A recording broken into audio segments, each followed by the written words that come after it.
Hi friends, hello everyone, welcome to my YouTube channel cooking queen. જાની ગુવારની કચરી ઘરે બનાવી હોય તો સૌથી પહેલાં તો આપણે ગુવાર લઈ અને તેમાં આપણે હળદર પાવડર એડ કરીશું.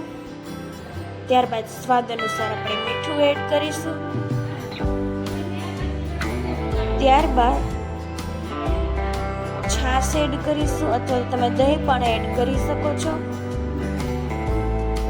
અહીં સરસ છાશ મેં એડ કરી દીધી છે. હવે બધું એકદમ બરાબર રીતે મિક્સ કરી ત્યારબાદ બધું મિક્સ કરી અને બરાબર રીતે આપણે એક દિવસ પૂરતું રાખી દઈશું. 1-2 દિવસ પૂરતું રાખી અને પછી ત્યારબાદ આપણે ગુવારને તડકામાં સૂકવી દઈશું.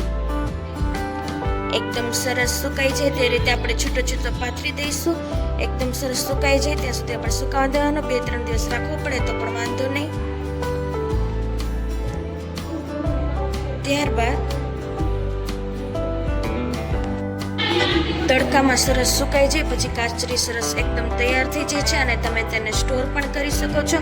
જો અમારા વિડીયોઝ તમને ગમતા હોય તો વિડીયોને લાઈક, કમેન્ટ, શેર અને અમારી ચેનલને સબસ્ક્રાઈબ કરી નાખજો. ગુવારની કાચરી એકદમ તૈયાર થઈ ગઈ છે. આપણે હવે થોડું તેલ મૂકી અને તેમાં આપણે તળી લઈશું. તેલ ગરમ થઈ ગયું છે. હવે આપણે કાચરીમાં એડ કરી દઈશું.